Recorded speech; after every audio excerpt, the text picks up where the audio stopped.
No nosso estúdio hoje eu estou recebendo Fernando Vargas. Eu tive um grande prazer de conhecer e já admirei logo de cara, sabe quando você se identifica com uma pessoa? Porque é uma pessoa de fala firme, sorriso largo e muita seriedade, competência e comprometimento naquilo que faz. Eu enchi a bola dele, ele sabe que eu acho isso dele. Fala sério, hein, Fernando? Mas fala sério. Não foi assim uma empatia já logo de cara, né? Foi de saída. Dentre tantas lives que a gente participou, né? Então essa foi uma que a gente acabou participando juntos. E a gente trocou algumas ideias ali ao longo da live. Sim. E a sinergia saiu já de partida. Verdade. Eu até acho que porque eu gosto muito do que você faz, né? Soluções empresariais, autoconhecimento, liderança, quer dizer, você coloca tudo isso num balaio, vamos dizer assim, e você ajuda quem precisa de ajuda. Eu resumi mais ou menos isso que você faz. Exatamente. Não, perfeito. Na verdade é assim, eu não vim aqui e não tenho a pretensão de vender ideias de perfeição para ninguém, mesmo porque a gente tem muitos desafios e a gente vai estar errando todos os dias, mas é nesses erros que a gente vai continuar evoluindo. Então eu não sou daqueles que compartilha a ideia de que nós temos que vender perfeição em tudo que a gente faz, porque a gente pode sempre estar melhorando. Então essa ideia de vir à frente da câmera para ficar falando de que a vida é perfeita, de que tudo é lindo, isso é, com todo respeito, isso é falácia, porque todo mundo tem seus desafios, todo mundo tem um dia que acorda que queria ficar mais um pouquinho na cama. Então quer dizer, nós estamos falando de pessoas e pessoas são em geral normais. É lógico que tem pessoas que acordam mais de bom humor do que outras, mas todo mundo tem os seus fantasmas e é sobre eles que a gente procurou entender um pouquinho melhor, porque, é claro, o meu ponto de partida foi muito simples. Se eu tenho os meus fantasmas e eu tenho que tratar, tenho que dominar, é muito provável que os outros também os tenham, né? Claro. Então, a minha busca não é, e nem nunca foi por ser o melhor em tudo, por ser perfeito em tudo. Sempre busquei evoluir a cada dia. Então, apesar de que a educação pela qual eu passei foi uma educação bem rígida, e depois, dada a minha formação acadêmica, que foi engenharia, então isso me fez ser muito ligado à precisão. Mas hoje eu busco a cada dia fazer um equilíbrio disso. Porque eu acho que tudo essa é a palavra, né? É equilíbrio, nem tanto lá, nem tanto cá, e as coisas se ajeitarem dentro de um equilíbrio, principalmente emocional. Mas isso daí, Fernando, que eu acho que é bem legal do teu trabalho, é que você aplica o autoconhecimento no dia a dia, né? Quer dizer, a pessoa, se a pessoa se conhece, ela pode entrar em qualquer parada que ela vai estar muito bem colocada, né? Sim, perfeitamente. O que acontece? Existem uma série de estudos, e aqui agora eu vou me embasar um pouquinho na ciência, até porque ela é a nossa fonte, de que as pessoas com maior desempenho, independentemente de qual área seja no esporte, seja nas áreas das artes, da música, do entretenimento, enfim, no que for, essas pessoas, normalmente, elas têm um alto nível de autoconsciência e autenticidade, ou seja, elas sabem trabalhar muito bem aquilo que elas são boas, elas sabem potencializar isso e são fiéis a isso. E autênticas aquilo que elas são, aquilo que elas pensam, aquilo que elas se definem como pessoa, ou seja, elas estão o tempo inteiro buscando navegar no mar das suas forças e evitar aquilo que elas não são tão boas. E o detalhe, a ideia de querer ser bom e perfeito em tudo é muito difícil e o principal, é extremamente difícil. Então assim, para você que quer buscar evolução, quer buscar melhoria, concentra naquilo que realmente vai fazer a diferença para ti. Não fica perdendo teu tempo com coisas que eventualmente você até pode contratar alguém para fazer. É isso aí. Dentro de uma empresa, qual é a área que você mais pode contribuir? por exemplo? Uma empresa tem lá ou uma sucessão, que isso em Joinville nós temos muito, né? Na nossa região isso é bastante comum. E de que forma você atua dentro das empresas? Bom, no primeiro momento a gente entende o cenário, e entender o cenário não é simplesmente entender o que a pessoa que está ali na minha frente conversando comigo deseja, porque na verdade é um contexto. Não dá para a gente analisar um cenário baseado só naquilo que uma pessoa está falando. É importante a gente ver todo um contexto, o contexto dessa pessoa, o contexto dos outros sócios, ou às vezes do pai e do filho, o pai que está abrindo mão da empresa para a sucessão do filho. A gente precisa entender qual é o cenário que essa empresa está inserida, qual é o contexto dessa empresa com a sua clientela. Então, quer dizer, a gente precisa entender todas as partes envolvidas. Então, quando a gente fala em partes envolvidas, tem uma série de pessoas que estão nesse meio e que a gente precisa entender a realidade para que a partir daí a gente possa, então, fazer o quê? Aí vem... Então, isso seria o quê? Um pré-estudo? A partir desse pré-estudo, a gente vai, então, de fato, para a solução. E o que é a solução? Em geral, funciona da seguinte maneira. A gente faz o mapeamento das características principais das pessoas estratégicas do negócio, para que, com isso, a gente entenda como que cada uma funciona. Quem é mais líder, quem é mais, digamos assim, mais solidário, quem é a pessoa que influencia mais, quem é a pessoa que é mais calculista, vamos dizer assim. E quando eu falo em calculista, isso não vem nenhum demérito, é uma pessoa no sentido de ser mais analítica. E para que a partir daí a gente possa perceber onde que cada uma se encaixa melhor dentro desse contexto.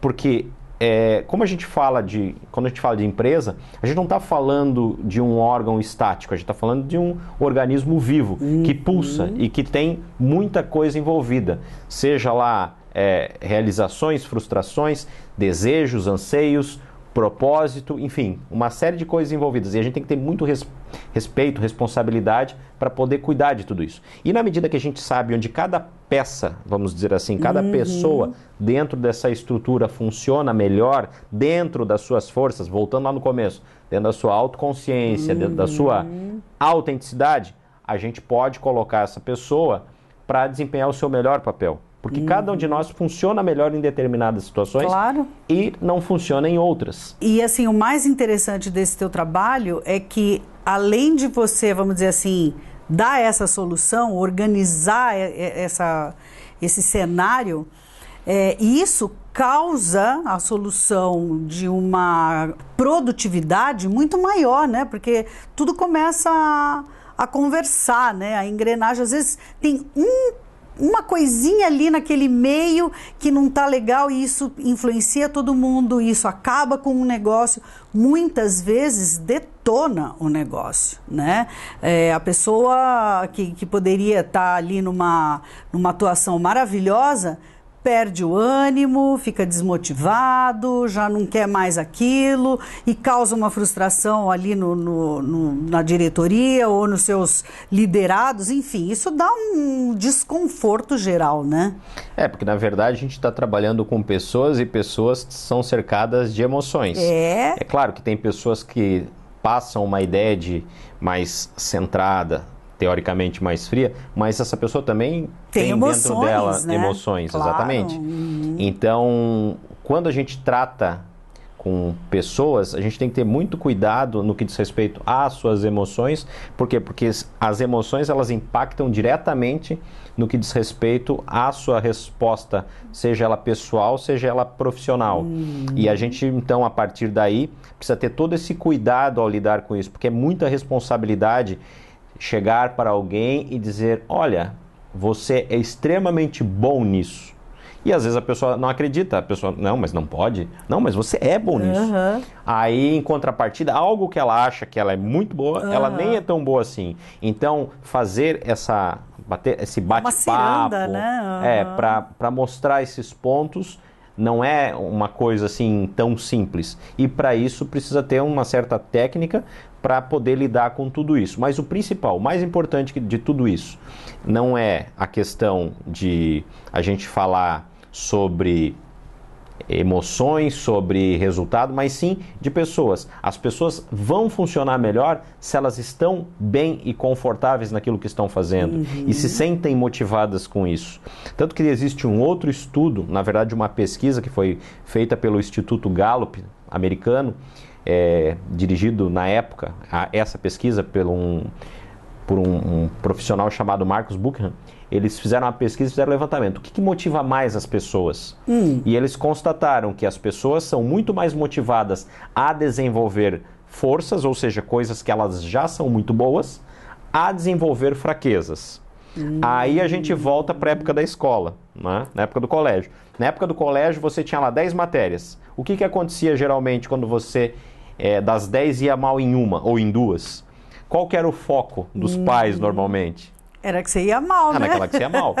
Só que seria muito mais interessante olhar para as 8 que você foi bem, as 9 que você foi bem. Exato. Ou seja, desenvolver aquilo que você já funciona bem.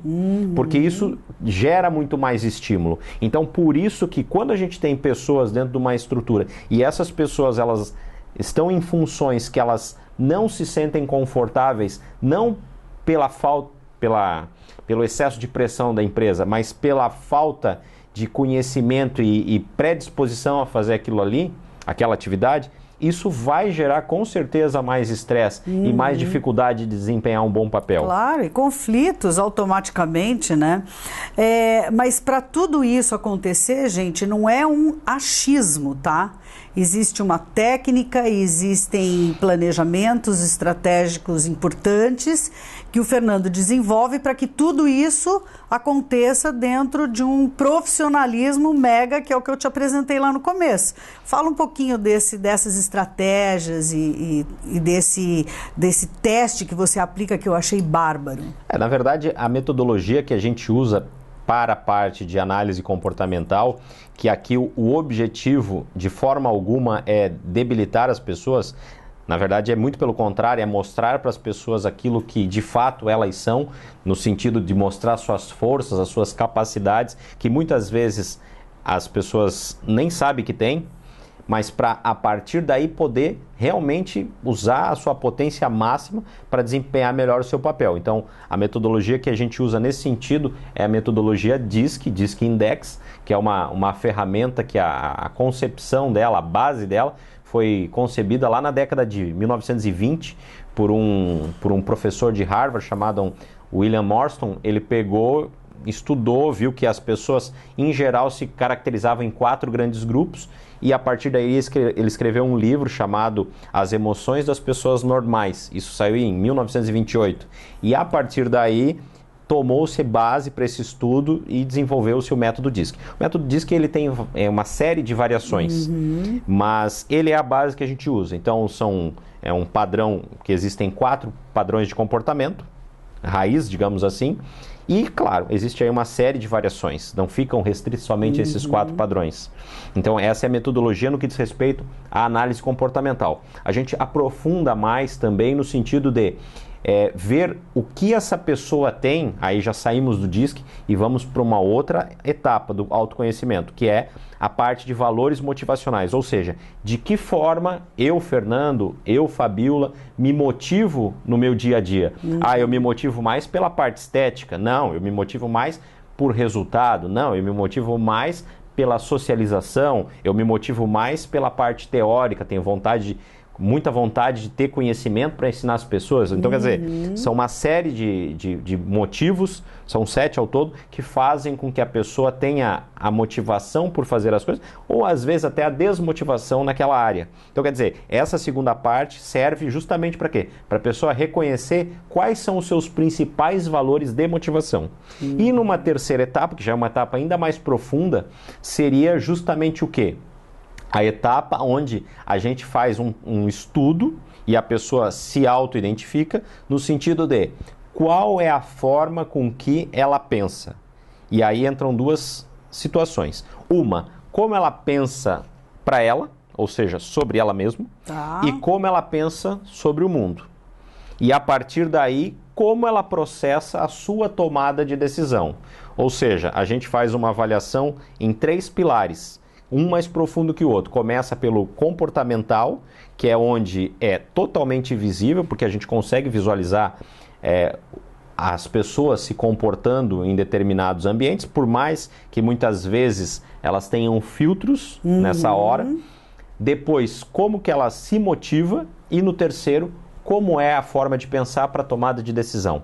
Então, baseado nesse processo, nessa ferramenta extremamente poderosa que a gente hoje tem à disposição, nós conseguimos fazer um mapeamento muito preciso de cada perfil, de cada pessoa, mas como eu disse no início, não é no intuito de investigar, bisbilhotar as pessoas, não, muito pelo contrário, é no sentido de potencializar a pessoa, Exato. de trazer o máximo que ela tem por dar.